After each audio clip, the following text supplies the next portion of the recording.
Möhtərəm Müslüman qardaşlarım, Allah-u Teala'nın bizlərə bəxş etmiş olduğu ən üstün və ən dəyərli nemət iman nemətidir. Bu nemət Allahın sevdiyi bəndələrinə bəxş etdiyi, dünya və axirət həyatımızı tənzimləyən və bizi əbədi xoşbəxtliyə aparan yeganə nemətdir.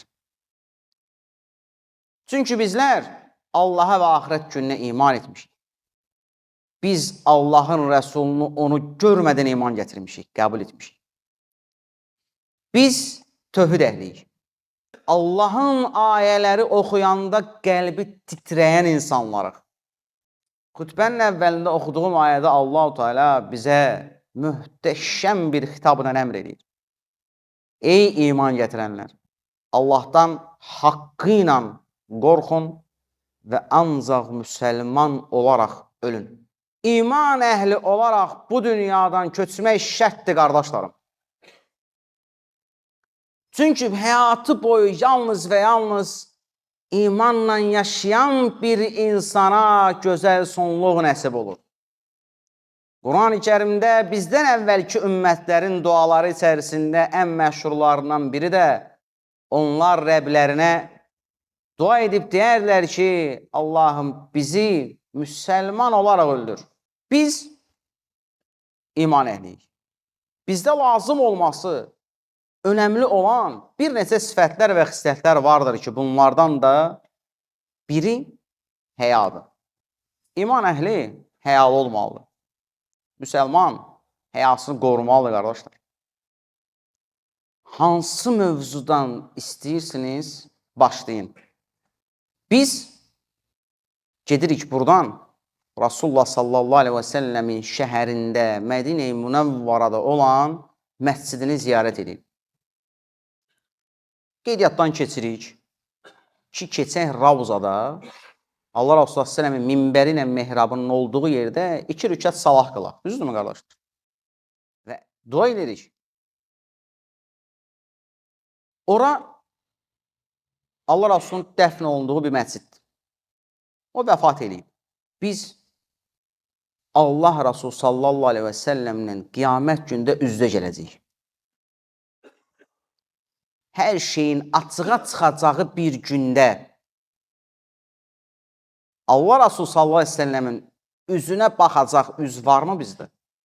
Və ya sonra oradan gedib Allah Rasulü sallallahu aleyhi və səlləmin Məkkəyə gedərkən ehrama girdiyi Zülhüleyfə miqatından ehram geyirik və gəlirik yer üzündəki ilk tikilmiş ev olan haqqında İbrahim Aleyhisselamın Allahın buranı əmin aman et deyə dua etdiyi Məkkəyə və Kəbəyə.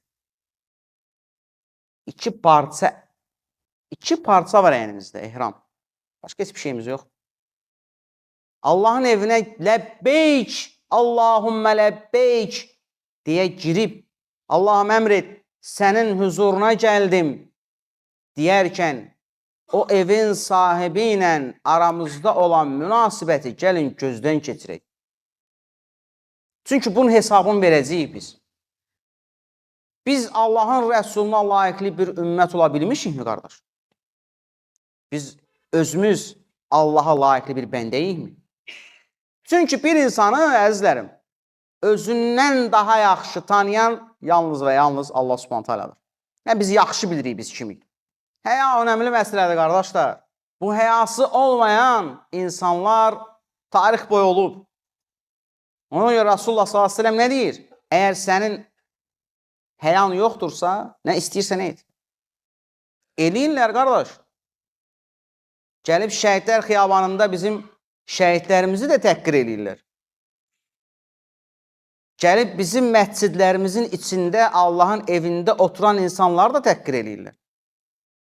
Savab qazanmaq xatirinə birinci səhvdə çiyin-çiyinə duran qardaşını belə qəlbini qırıb, sənin yerin yoxdur, keç arxada dur deyən insanlarımız belə var.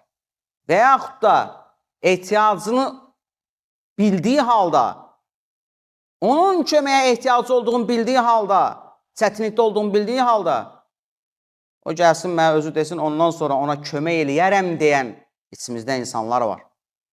Bu dindən uzaq əməllərdir, qardaş. Həya yaxşı şeydir insanda. İnsan qorumalıdır öz abır həyasını. Bizdən əvvəl yaşayan kişilər necə yaşayıb bu dini? Allah Resulü s.ə.v necə yaşayıb bunu? Onun arxasından gələn səhabələr, tabiun, ətbəy tabiun necə yaşayıb bu dini, qardaşlar? Varmı tarixdə bir dəlil ki, onların həyasızlığını bizə göstərsin? Əxlaq önəmli idi, qardaşlar. O dövrün kişilərində ən önəmli şey idi həya. Səhabəni üzünə söyən müşrikə susub cavab verməyən Əbu Bəkr radiyallahu anh Allah Rasulunun yanındaydı orada. Amma açıb bir kəlmə cavab verən kimi Allah Rasulü üzün döndərib gedir. Sonrasında nə deyir? Deyir, sən sustuğun müddətcə mələklər onun cavabını qaytarırdı. Sən ağzını açsan kimi mələklər dağıldı, mən də oranı tərk elədim. Onun sonrasında bir daha heç bir münaqişəyə girməyən bir səhabədə var. Həzrət Əli radiyallahu anh üzünə döyüşdəykən tüpürdüyü müşriki öldürmür, qardaş. Deyirsən ki, burada mənim nəfsim girib ortaya. Biz haralardan haralara gəldik, əzizlərim. Bizim, gəlin özümüzdən danışaq. Özümüzdən danışmaq istəyirsiniz, gəlin özümüzdən danışaq. Bizim ata-babalarımıza gəlin baxaq. Bu torpaqda və bu diyarda yaşayan necə abırlı, həyalı kişilərin və qadınların olduğunu unutmayın. Açın, araşdırın, xahiş edin. Açın, baxın tariximizə. Görün, necə insanlar olub bizdə. Bu məmləkətdən yetişən hədis alimləri olub, İslam alimləri olub. Amma biz bugün buraxın Allahın və Rəsuluna üst və pik səviyyədəki həyamızı nümayiş etdirməyə. Biz Allahın yaratdığı bəndəsinə, özümüzdən kiçiyinə və ya özümüzdən böyüyünə o tərbiyəni, o əxlaqı, o həyanı göstərməkdə çətinlik çəkirik, qardaş. Nəfs imkan vermir. Şeytan bizə vəsvəsə verir. Qurtula bilmirik biz bundan. Və hara gedirik bundan biz, qardaş?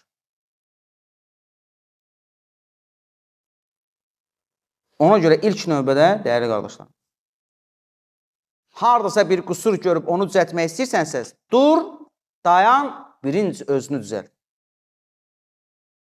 Özümüzdən başlayacaq islaha. Biz ilk öz nəfsimizi tabi eləyəcəyik. Çünki və innən nəfsə ləəmmaratun bis-su deyir Allah Subhanahu taala. Nəfs şübhəsiz ki, pisliyi əmr edəndir. Birinci onun qabağını alacağıq. İlk sərhəddi, ilk səddi nəfsin qabağına çəkəcəyik. Onu cilovlayacağıq, özümüzü toparlayacağıq, ondan sonra keçib başqalarına nəsihət edəcəyik. İslam budur, qardaş. Həyadan uzaq bir din yoxdur.